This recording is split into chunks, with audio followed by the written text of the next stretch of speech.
Bismillah, alhamdulillah, wa salatu wassalamu ala rasulillah wa ala alihi wa sahbihi wa man wala. Right, before we go forward, I just want to make a couple of things clear. The first thing, what is the point of what we do? Or what I do, should I say, not what we do, what I do.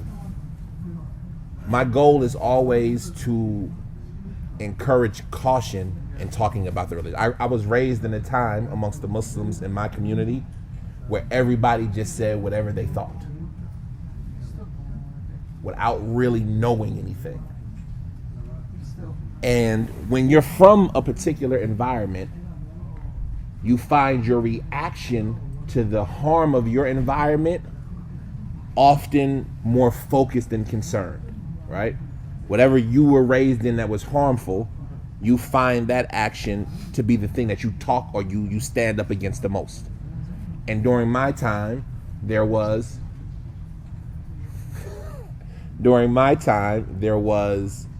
a lot of people who just said things. And so,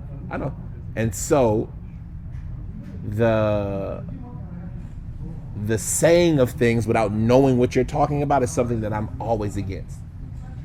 And every time, like, my whole thought process of learning is centered around that. Make sure you know what you're talking about before you say something. And so the way my classes are usually geared is that they're geared around, one, teaching you that other people say other things, so be careful about what you say. And to learn what other people say, to encourage you to learn for yourself first, and then for others secondary. So like we said, the goal is to be a good Muslim first before making good Muslims. And so you have to know how to be a good Muslim by knowing the evidence, knowing what's said, knowing the opinions, and saying, okay, this one lines up the best with me. In addition to that, this is why it's so important to read the books of the Salaf, because you start to learn the importance of al-athar, the authenticity of the chain, and the way they understood stuff. Because if the information that you have is weak in its chain, so before that, the Salaf were always, because they understood this principle I'm talking about saying what you know, they were always so cautious. Issues that to us seem obvious. Akhi, you gotta cover your awrah to pray. You gotta cover your awrah to pray. If you don't cover your awrah when you're praying, things that would seem easy to us, we would have no question just throwing it out there. Akhi, if you don't cover your awrah, your salah's not accepted. The Salaf, because they understood this reality, they were never so brazen and so bold with how they said things. It's reckless. You're speaking about Allah. Akhi, if my back shows while I'm praying, is my salat rejected? I don't know. But people can't do anything with I don't know. Right? So you would find a lot of the Salaf, they would always say what? And they would never want to answer questions. When questions came up, their face would change. They would get frustrated. They would feel burdened because you're putting me on the spot to have to speak about Allah. And then, and instead of how some of us are sometimes where we rush to answer questions, something we see somebody doing, we can't wait to put ourselves in that situation and be the one to tell them what they should have did, what they need to do. And then when we're forced to be in it, because sometimes you're going to be forced to be in that situation, and you're going to have to give an answer because you know something. And whoever conceals knowledge that has been given to him, he'll be rained with one of the rains of the hellfire on the day of judgment. So if you have knowledge, you have to give it, but they would never rush to put themselves in that situation. And when they gave an answer, they were always cautious. I don't like it. It doesn't excite me. Other than it is more preferred to me. I prefer that you cover your back when you pray. If it were me, I would cover my back when I pray. Or even less of an answer, but a better answer than that. Allah said, take your adornments to every masjid. What did you ask me? Allah said, take your adornments to every masjid. I didn't answer your question. Not your specific question, but I answered it with enough, with the statement of Allah, so it's a better answer, even though it's not your specific answer. But it gives you what you need to worship. Is the tafsir of that was when they were doing naked? Yes. And they weren't having their hours. We're going to talk about it because it's actually one of the topics that's coming up. Yeah. So that's why I was laughing about it the whole time, because I was like, I want to see which, like, this is a practical scenario where, like, what would you do? You see it. Me, well, jazahullahu khairan. May Allah reward him good. I hope that he feels confident about what he did and what he said. And I thought about saying something, but I don't know what I would say right now. No, that's a dars. I have to give you a whole dars on it. He didn't ask me a question. He didn't ask me, do I have to do this? That's my point. He didn't ask me, do I have to do this? He just did it. So what would I be going to tell him? Akhi, don't do it. So I'm telling him not to do it. I mean, we'll come to that. Because the point of it is, I will be putting myself in a situation where most of the time a person would say, Akhi, you got to, when you pray like this is incorrect. Is it incorrect? Is it incorrect? We didn't say is it best. I thought it was. You see what I'm saying? And so it's like, what do I do here? He didn't ask me a question, so I'm not forced to answer anything. I ain't gonna say nothing. I don't have the ability to. I'm not a person of fatwa. Nobody. But you know somebody, doesn't it? But he didn't ask me anything. You know fatwa. Huh? So you want me? It's not that it has to. You can want, but you want me to put myself in a dangerous situation. Yeah, I see what you're saying. Huh? Some things don't need fatwa. You know this is. Yes, some things don't need fatwa. La ilaha illallah. Don't need fatwa. Zina's haram. Stealing's haram. Satr is not a proof. Just messing with you. But that's what we're going to talk about today. It's from the Shurut al-Salah. Everybody says it. We're going to talk about it in a second. What chapter and what? We're going to talk about it, and that's why I was laughing, because when I was looking at I was like, man, because I was just because this has always been a big issue for me, covering the awrah. But it was never important enough for me to research it, because I'm just covering my awrah, so it's not that big of a deal. You see what I'm saying? Be a good Muslim versus making a good Muslim. Okay, in today's lesson, it's about to come up. And I was like, I guess I finally got to research it. Because I never understood why people say you got to cover your awrah.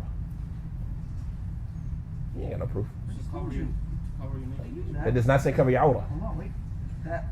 Leave it to when we come to it. Leave, because we're going to argue it. And it's going to be a nice conversation. But the point of it is that that's why the Salaf would be like that. That's why they wouldn't inject themselves into situations.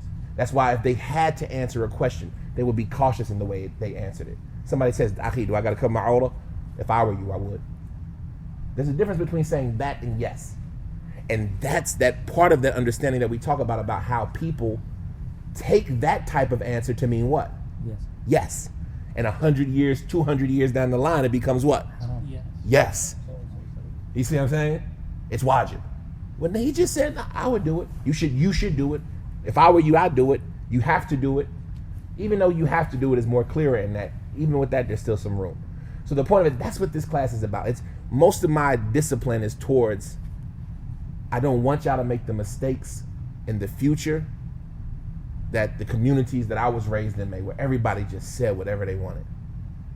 And because what it does is it makes us fall into what the people before us fell into, which was evil. I have an opinion, you don't take it. You see what I'm saying? You see somebody praying that way, and he's now a what? He's a fasiq. I told a brother for 7 years, do your hands like this. He's a fasiq. You see what I'm saying? And that's what leads to that separation. And without restriction, without restraint, next thing you'll be calling each other kuffar. Because you ate camel's meat and you didn't make wudu. And we learned that if you leave off the condition of condition of salat, you left off salat. And so since you ate camel's meat and didn't make wudu, you didn't pray. And since you didn't pray, you're a kafir. I can't pray behind you. And that you act, it seemed like for us, it's like, no, none of us will act that way to the other person. But 100 years from now, they will.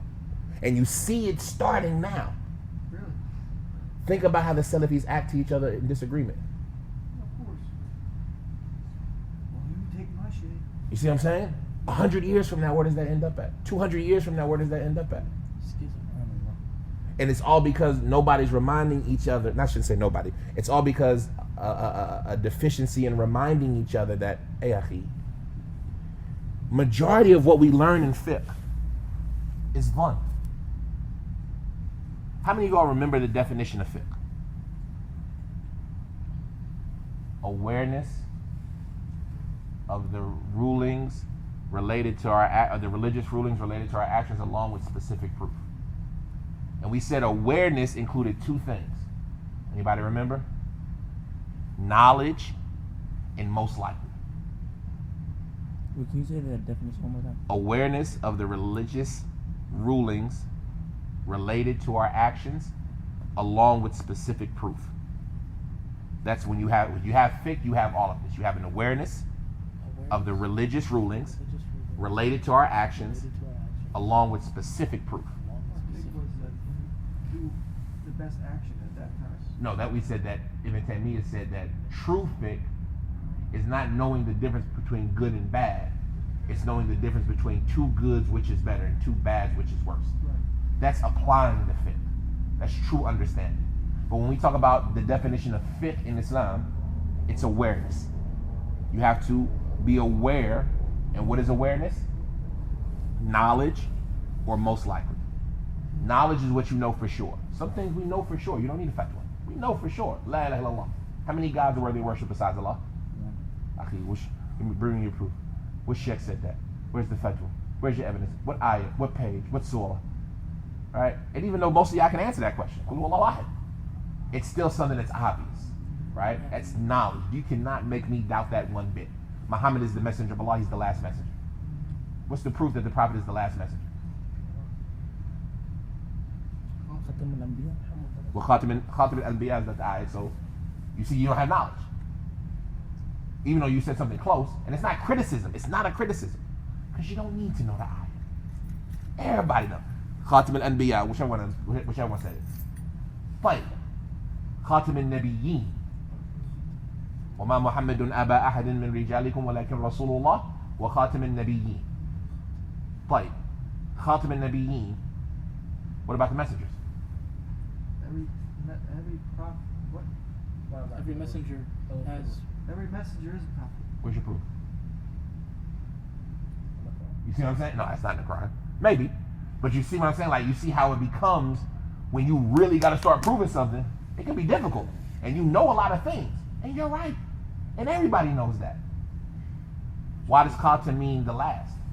Why doesn't it mean the best? Khitamuhu misk. No, it's the end of the drink. Like when you, that aftertaste, the best part of the drink. But that's the end of the drink. Yeah. There's gonna be some after it. You're gonna drink again after it. Yeah, but that's the end of that drink. So the point of it is that we all know it. You don't need evidence for that. That's knowledge. I know that for sure. Salat Fajr is wajib. Prove to me Salat al-Fajr is wajib. Every Muslim prays Fajr. I'm saying right now, like prove it to me. Prove it with evidence. Prove it with. Without ijma, right? Because ijma is easy. Because you're right. We don't need a proof because we got ijma. That's why ijma is so important. I know everybody, but prove it to me. That doesn't prove it's wajib. It just says it's witness. That doesn't say you have to pray Salat al-Fajr. The Prophet saw the hadith, Jibreel, 5 salahs, and he said you were commanded. Bihadha umirt. But that hadith is about the times. But it shows you that. Meaning you were commanded to pray in these times. It doesn't. Exactly.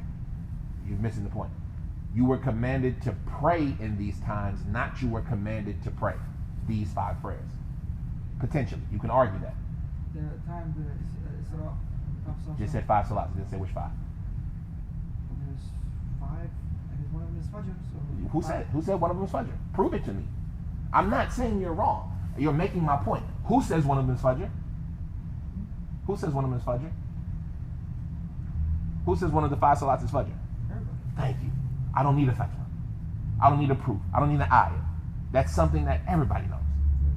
When I start making you have to prove it, you might not be able to. You see what I'm saying? Even though you still get to say it. That's knowledge. Things that you know for sure. But the majority of fiqh is not knowledge. The majority of the fiqh is most likely. The majority of fiqh is most likely. And when you understand that, you know what, I need to be careful. Do you have to face the qibla in salah? He got an ayat. وَمِنْ حَيْثُ خَرَجْتُمْ فَوَلُّوا وُجُوهَكُمْ وَحَيْثُمَا كُنْتُمْ فَوَلُّوا وُجُوهَكُمْ, because that's just talking about the Prophet. Oh, really? وَحَيْثُمَا كُنْتُمْ فَوَلُّوا وُجُوهَكُمْ شَطْرَهُ. That's talking about us. You know what I'm saying? Because the first part was talking about the Prophet. فَوَلِّي. That's just one person. وَمِنْ حَيْثُ خَرَجْتَ أَنْتَ. Right? And are we included in the commands given to the Prophet or not? It's a conversation there. You see what I'm saying? So, that's the conversation. That it's important to be careful and to be thoughtful and to really ground it. And that's the goal, the agenda of everything we do. And that's why I said lastly, before going back to the lesson, that's why we say the importance of the chain and the importance of the Salaf, the people that came before. Because the chain, why would they get scared to answer a question? Because I don't want to be responsible on a day of judgment. What's the best way to alleviate yourself of that responsibility? Huh? No, I mean, it's a better way. Not getting involved is a good way, but it doesn't solve anything. And we still want to make things better. Did you feel how bad you felt? You're like, man, you got to say something. This is a show. It's a show. How do you get around it without putting yourself in a bad situation? Gain knowledge. Gain knowledge, and gain knowledge of what? Of what is right and what is wrong. No, of like what the but you'll never be sure. That's true. So what do? The Salaf. Who said it? Abu Bakr said this. Okay, Khalas, I'm just going to do what Abu Bakr said. You see what I'm saying? I'm going to take his understanding of the religion. Why am I going to take Abu Bakr's understanding of the religion? Because he's Abu Bakr, baby. That's the Prophet's best friend. Who got a better understanding than that? Why am I take the Sahaba's understanding of the religion? Because they understood the best. So now you understand the importance. When we talk about being Salafi, that's what it means. It's not just a slogan. It's not just a term. It's like, you know what? I'm going to put my reliance in understanding the religion upon them. And why would I do that? Why would I just take matters into my own hands? Because I don't have the knowledge to take that. Because Allah told me to do that, and that's one of the things that nobody has doubt about. Take the religion the way they took the religion. That's going to simplify it for you. The religion is made to be easy. That's why they could say statements like knowledge and faith are at their location. All you got to do is go get them. Because you don't have that burden. You don't have to figure it out. You just know what they said. And then understand what they said. And whatever they said is good enough for the things that happen. And whatever comes up after that, you have the blueprint on how to understand it. And we might disagree because they disagree. But I understand why they disagreed. I understand the point of the aspect of their disagreement. I understand the conversation that was had, so I can take all of those tools and apply them today. You see what I'm saying? Is there riba in paper money? I can take the conversation that they had about riba in general, and I can use those tools to apply it today.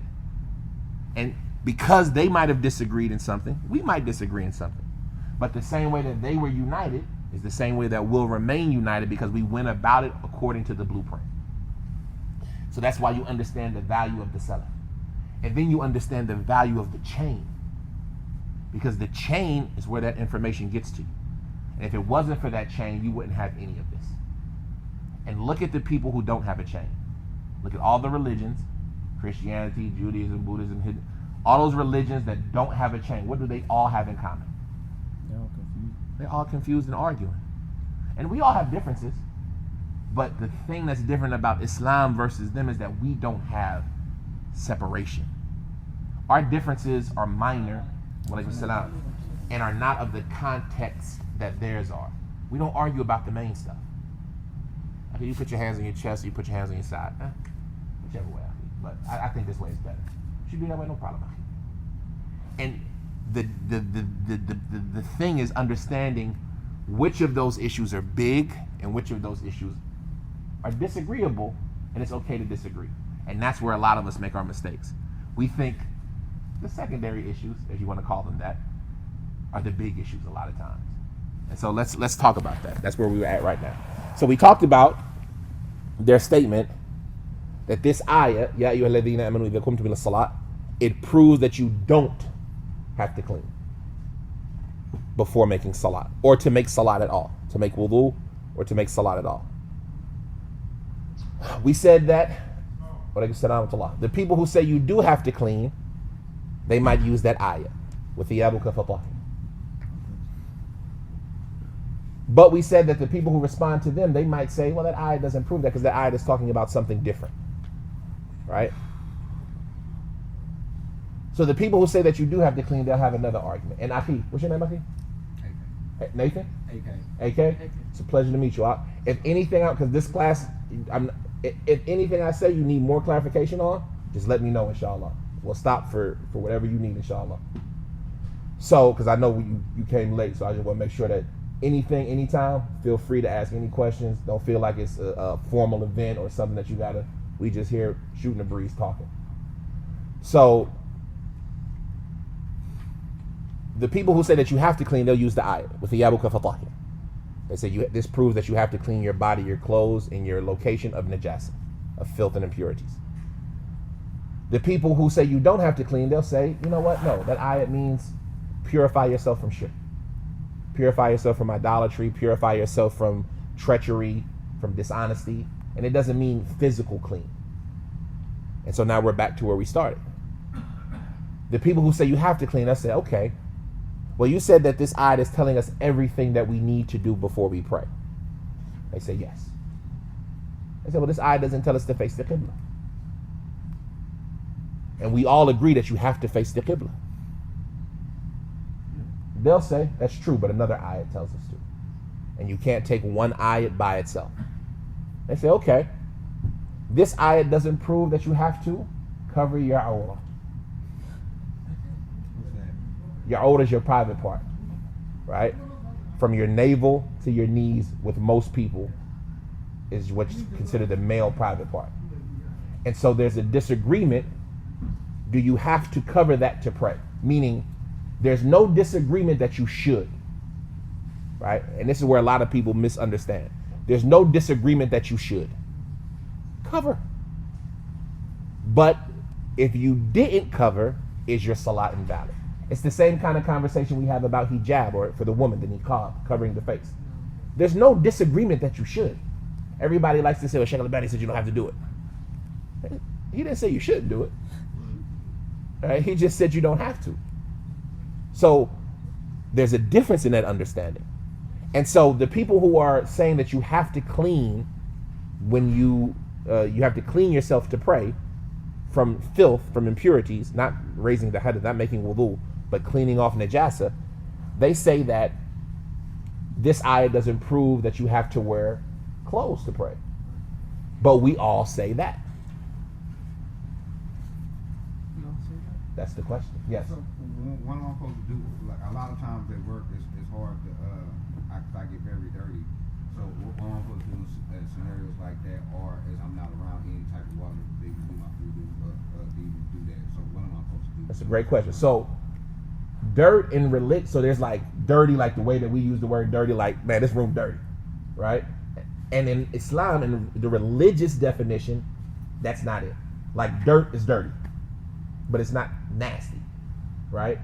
There's certain things in Islam that are known as, the Arabic word is najasa, like filth and things that some people say that if they're on your clothes or on your body or on your location, that they have to be clean, like human urine, or like lots of spilled animal blood, or pigs, right? These are animals that are filthy, right? These are things that if they get on your clothes, you have to wash it off. But something like a car drives by and splashes dirty water on you, it's just water with dirt in it.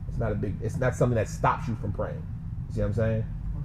Mud, right? We would look at somebody that's got mud on their shoes, man, your shoes are dirty. But that mud on the shoes doesn't stop you from praying, because it's not what we call in religion the Arabic word for filth, which is najas, something that stops you from praying because of how bad it is.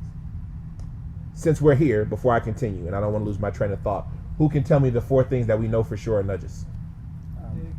Pig. Blood. Maita. Urine. We got blood already. Urine. Human. Urine. Menstrual. That's blood already. Human hadath. Human excrement. Yeah. No. So those 4 things are the 4 things that we know. So we had the pig. Dead dead. animals that haven't been slaughtered Islamically, Okay. right? So a dead animal, a dead deer on the side of the highway, right? If it was raining outside and you picked up the dead deer to move it off the side of the highway, and its wetness from the rainwater got all over your shirt, we would say what? That shirt should be clean. That shirt should be clean. Because that moisture that got on your shirt is what? Dead deer water. You see what I'm saying? So dead animals are the first thing that's najis. Illa an yakuna maytatan aw daman masfuhan, or spilled blood, the blood that shoots out of the vein. Right? When you slaughter an animal, menstrual bleeding from a woman, this is blood that shoots out of the body, then that blood is najis. As far as the small droplets that might remain after you kill an animal to eat it, and there's still some blood left in the vein, that's no problem. But the blood that's shooting out, that's najis. We know for sure. O, pig flesh. Or not pig flesh, pigs in general, right? Mostly everything about the pig. So if I have a gel capsule that's made, if I pick up if a pig licks me, we can go there. If a pig licks me, then that's najis. And human excrement. Human excrement, pee, and urine, that's najis. These are the 4 things we know for sure, right? Generally speaking. Outside of that, we disagree. The point of it is that But those are the 4 that's agreed upon. Right? agreed upon. So the people who are responding, they say, well, Allah doesn't tell us we have to cover our private part. And we all agree to that, don't we? And so my question to you all is there anybody who disagrees that you have to cover your private parts to pray? Yeah, you have to cover it? Yes. Is there anybody who disagrees and says, no, you don't? We already heard from Mustafa, Allah Yahfadha, Allah preserve him. He said, it's a show. You got to do it. It's a show. It is. What's the proof? It's a show. It's a show. So, is there anybody who says that you don't have to? If there's, Huh? if you have no other option. No. And so, remember, when we talk about in fiqh, yes, you want to be detailed. But when we talk general, we're talking general. So we're not talking about the exceptions. Right? We're not talking about if you're shackled to a tree, you know, and somebody, like you was in a hazing, somebody hazed you in high school and locked you in a locker naked and it's Dhuhr time, you know what I mean, do you pray or not? You see what I'm saying? This is an exception. Generally speaking, I stood up right now, I wanted to pray, and my back was showing. I wanted to pray, and my knees were showing. I wanted to pray, and even worse, my privates were showing. Huh? Why are you gonna kick me out? No mercy, man. Maybe I... You ain't bring no proof. And it's a big benefit, because I know he just said that when we talk generally speaking. But this is a benefit. The man peed in the masjid. That's crazy. The Arab man, during the time of the Prophet, got up and peed in the corner of the masjid. What would we do? You get mad. We kick him out. What did the Prophet do? Go get some water and pour it. Let him finish. What was the Sahaba trying to do? Sahaba were trying to kick him out. What did the Prophet do? Let him finish. Let him finish. And then when he was finished, he did what? Go get some water to pour. He educated them. He wasn't rough, he wasn't tough, he wasn't crude, he wasn't mean. And not only was he nice and all of that, yeah, that's great. He was wise. Letting him finish does what? It's not gonna spill. Just keep that. It lessens the harm. Teaching him does what? Knows why it's wrong. Makes him benefit. And what do you get when you teach somebody in a nice way? They accept you in the heart. You get all of the benefit that they do from doing the action. What did the man say to the Prophet after the Prophet taught him? Oh, Allah have mercy on me and him. Prophet said, you took something very wide and made it really tight. So the point of it is that if you see somebody coming in the masjid praying naked, first question, y'all give me soft time. It's not y'all fault, it's my fault, because I love these type of conversations. Somebody peeing in the masjid, what is that action? That's kufr. Somebody got up right now, went to the corner and started peeing. That's kufr, right?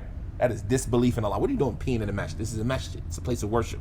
That is disrespect to the place of worship. That's disbelief. But if you see a Muslim peeing in the masjid, you have to think what? He's crazy. He doesn't know no better. It has to be something. You know what I mean? Because no Muslim in his right mind would go do this. So before I treat him like a kafir, let me go figure out what's going on. So if you see a Muslim walking into the masjid praying naked, what's the first thing you're going to do? Huh? Cover him up. That would be the first thing to do. Reduce the harm, right? You're going to pick him up all naked and throw him out. It's that thought process, right? We're going to kick him out. How are we going to kick him out? Who's going to touch him? You see what I'm saying? Who's going to grab him? First thing now we cowboys again, huh? The first thing we're going to do is cover him. Help your brother out. Then I'm going to find out his circumstance. Okay, you know, as a Muslim, it's better to pray covered. You should cover yourself when praying. Right? And then from there, I'm going to understand how to react to this situation better. So anyway, back to the point. Because I don't want you to lose focus of the topic. What are we talking about right now? Is it required to get rid of najis? Mumtaz. Is it necessary to remove najasa? How do we get to that peeing in the mat, right? So, the people who say it's not najis,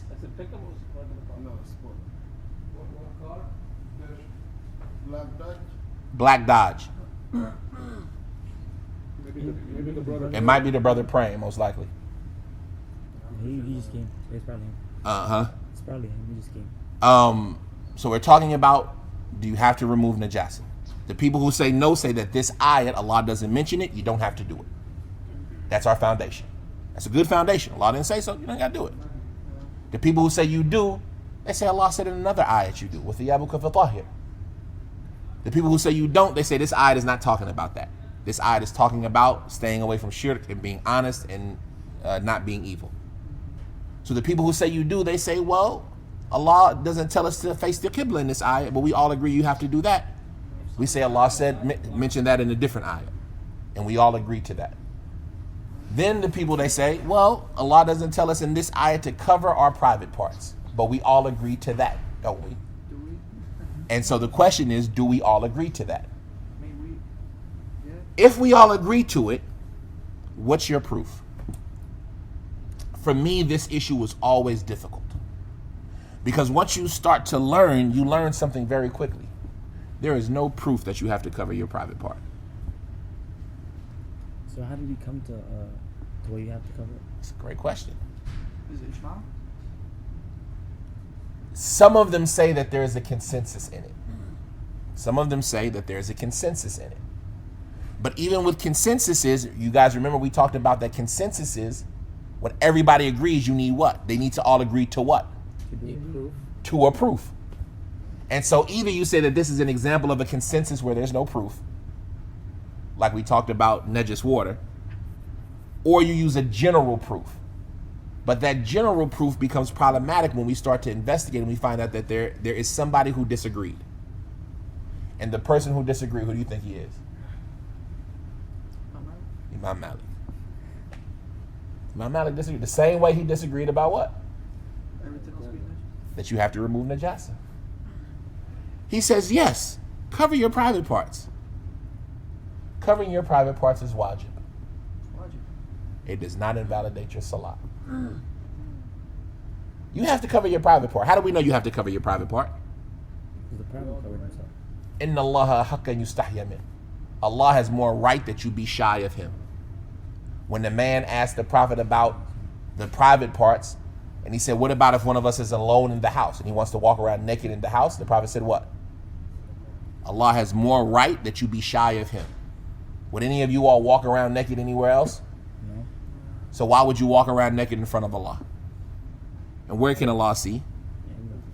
So Allah has more right that you be shy of him. Cover yourself up. Covering yourself up is wajib. We all agree, no problem. Cover yourself. Allahu Akbar. What does that have to do with it invalidating my salah? He said there's no proof that it invalidates the salah. In fact, there's proof that it doesn't invalidate the salah. The young boy who used to lead his people in salah, every time he would make sujood, what would the woman say? They said, buy your imam some clothes because we see his ust. We see his ass. We see his butt every time he makes sujood. Akhi, but he didn't have it. He was poor. He couldn't afford better clothes. And then he didn't know. And they bought him better clothes after that. Was a good enough answer for you? They said, well, what about the Sahaba who were poor, and so they only had a garment that it wouldn't cover their entire body? Where did the Prophet tell them to put the garment?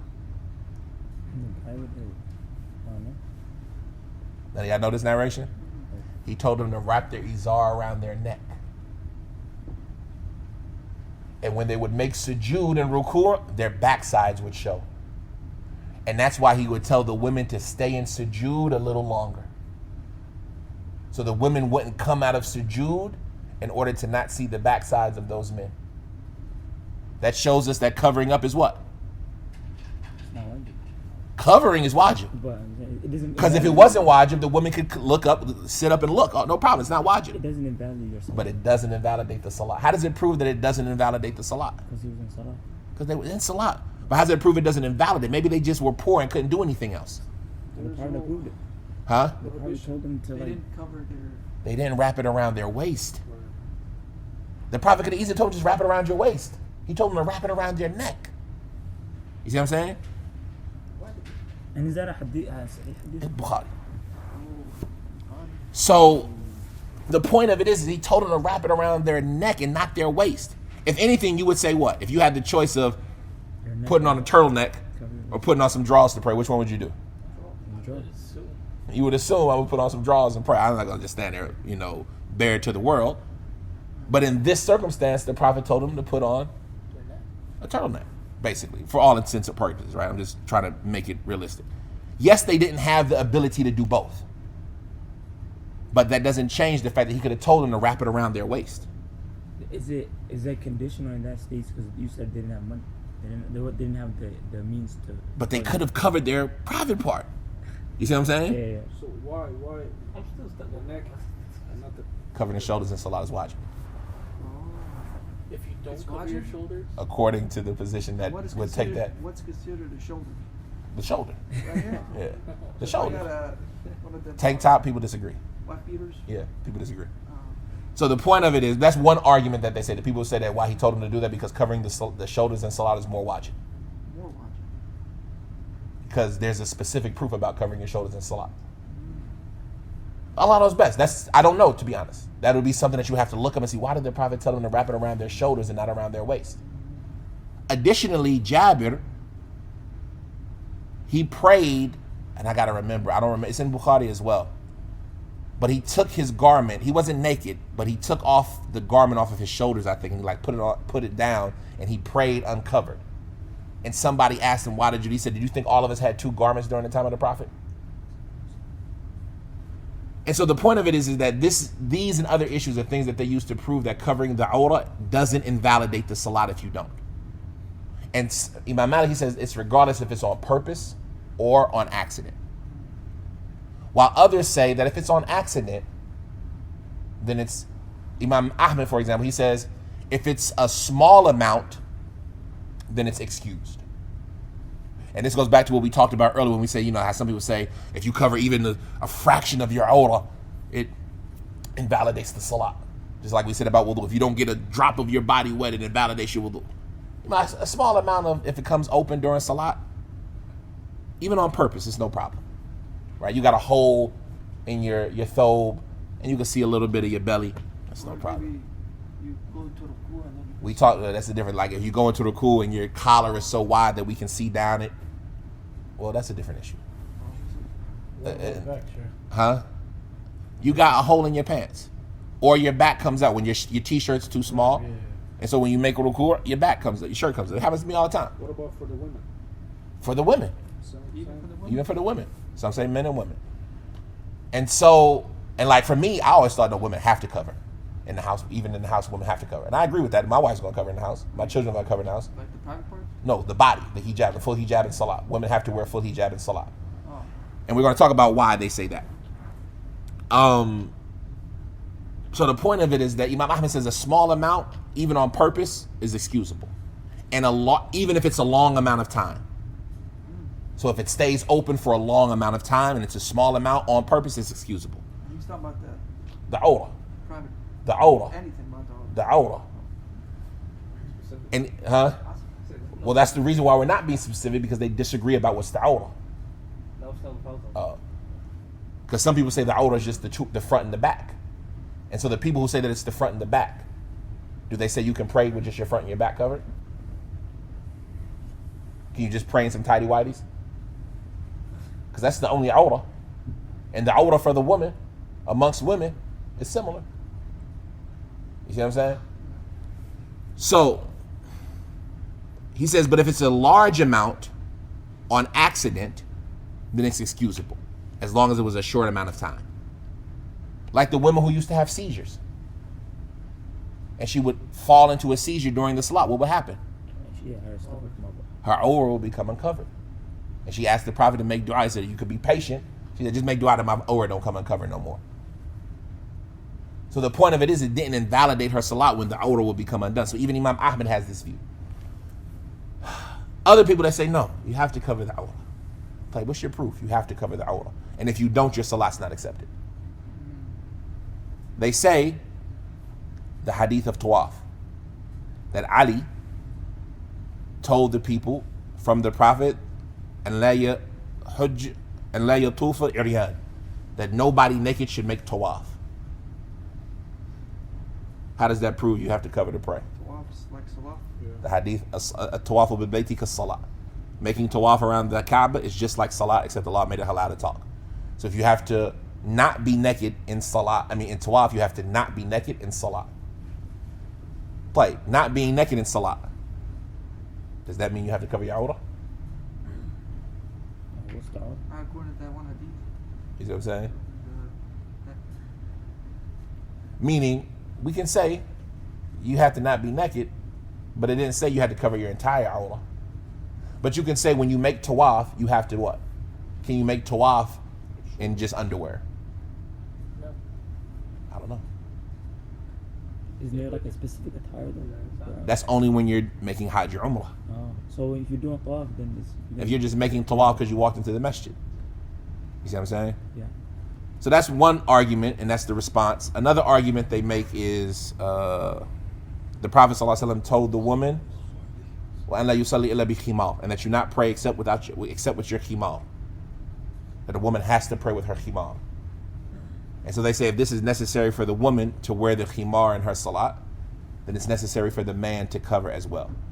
And the proof of it is in the ayat. Allah says, oh, you have iman, take your adornments to every masjid. خُذُوا زِينَتَكُمْ عِنْدَ كُلِّ مَسَاجِدٍ. And so they say that the obligation is that you dress your best for every prayer. And to me, that's easier to prove than saying you have to cover your awrah. Saying you have to dress Saying you have to dress your best or very good. You see what I'm saying? But that changes the ruling. Because dressing your best means you can't do what? Can't pray in a tank top. That's not your best. Do you do anything else with anybody else in a tank top? You go see the president, the principal, go to the bank, go to the grocery store in a tank top? And you have something other than a tank top? That means you have to wear something other than a tank top. Because you wouldn't do that in any other circumstance and think that that's your best. And so you find for that reason, like some of the stuff, they would have specific garments to pray in. Right? And we had a salat thobe, for example. I got a thobe that I just pray in. Right? Women do this still a lot. You'll see a lot of women still do this, especially because they pray at home. They have their himar for salat. Like my family has a hijab that she wears to go outside. And she got her one, I just pray in this one. This is the one I pray in. Right? So the point of it is that they say that this ayat doesn't prove that you have to cover. And so therefore, it doesn't need to prove that you have to clean najasa. But we also already said that you can argue that as well. And the same person who argues that one, he argues the second one, Imam Malik. And so this ayat, the whole point of it, like I said, is just getting familiar with things that people would say that, I didn't know that. And now if somebody comes and tells you, Akhi, if you're, cramp. If I uncover my knee, why am I cramped? If I uncover my knee in salat, praying in shorts, is my salat accepted? You asking me? I'm asking. In general? Just general. Like how many of us would think, I thought that. yeah, I can't pray in shorts, Akhi, you're overshowing. Yeah. You see what I'm saying? And like that's the benefit of it. Because how many times would you prevent somebody from coming to the masjid? Not that you're physically preventing them, but you say, Akhi, you can't go to the masjid in shorts. And they might have went to the masjid after the soccer game. But they're in shorts. You know what? Public said I can't go to the masjid in shorts. I'm just going to go home. Right? It's not the people that are trying to avoid the salat and thing, but you told them you can't come to the masjid in shorts. Be a good Muslim. Am I going to go to the masjid in shorts? No. I'm going to cover. I'm going to be covered. Because I know that the Prophet did it. And that's what we talk about, all the difference between the Prophet did it. I don't need to know everything, all the details. Did the Prophet do it? Yeah. Then I'm going to do it. Did the Prophet make wudu? Did the Prophet do istinja? Did the Prophet cover his awrah? Then I'm going to do it. But when somebody else is doing it deficiently, because it is deficient, because it's not the best way. When somebody else is doing it deficiently, am I going to be quick to tell them that their action isn't accepted? And so it retrains you on how you think. You see somebody doing it deficiently, what do you say? What do you say, Nafal? I think. You think what? It doesn't excite me. You see somebody doing it, and you want good for your brother, like you said earlier. How do you approach him? It would be better that I would cover your awrah. Or Actually, what's an awrah? awrah is what, from what I remember, above the navel and below the knee. I'm just asking him. It's his question. Above the Remember, navel. you're somebody. When you go tell somebody it's better to cover your awrah, what's the first thing they're gonna ask you? What is it? What's your awrah? I don't know what awrah is. If they knew what an awrah was, they'd probably know they should cover the awrah. Your awrah is the space above your navel and below your knee. Below the knee. Or below the knee, right? To the knee. It's your answer. Above the navel to the knee. You're saying it's better for me to cover it? No, that's what you just said. Akhi, it's better for you to cover your navel. I mean your awrah. No. What's the awrah? Above the navel to the knee. Akhi, why is it better to cover it? The Prophet would make sure that that was covered when he would pray. Okay. Between us, that's acceptable. And obviously, we haven't got to the Ayat of Ahkam yet, so we don't have the proof of it yet, right? But that's where it's necessary. How did I know the Prophet did it? There's no record of him not praying in that way? I don't know any of the records. You know all the records? No. So what are we talking about? You see what I'm saying? Saying the Prophet did something isn't a proof. You're just... I mean, how do you know? How do you know? Narration. What's the hadith? Saying the Prophet. No, I didn't say what's a hadith. We'll suppose that I know what a hadith is in this situation. What's the hadith? Yeah, what's You just bring up the hadith, you gotta do your research I gotta do my research. You the one told me my salat's not. You the one told me I should cover. Do your research. Go Google it. The person who's answering, he got to do his research. You're the person answering, so Yeah, I gotta do my research before I talk. I gotta make sure that, you know what, before I put myself in that circumstance, let me learn a little bit. Let me take a minute. And alhamdulillah, Allah may learn it easy. Because right now you can literally do what? You can literally Google. But when you Google, are you getting the whole story? No. You're just getting somebody's answer. And like this, we went full circle to what we started with this time. It's much easier to just tell somebody, well, Sheikh bin Baz says you should do it. Right? And now I ain't got no responsibility. Right? Like, you told somebody, Sheikh bin Baz says you should do it. You see him tomorrow, they still didn't do it. You say, Akhi, what you doing? I told you Sheikh bin Baz said. He said, yeah, I didn't see no proof of it though. I'm not saying you're wrong or nothing like that, but I've been busy. I come here from work and I didn't see no proof. How do you feel about that person now? You got it. I said, how do you feel about them at that moment? How do you feel about them right then and there? They disregarded everything you told them. No, you're stuck. How do you feel about them? Well, frustrated. You, like, No, now you gotta. I mean, me personally, I would look back at what I was telling. That's the position. What you said is what most of us would feel. you would feel a little frustrated, but I would still do the same thing. What his statement was is what you should be feeling. Huh, I didn't give you no proof. Yeah. How can I be mad at you for not listening to me when I didn't give you no proof? Maybe it's good that, he's trying to follow the evidence. Exactly. Jazakallah khair, yeah. I ain't mad at you. You right, man. You know what? Let's go research it together.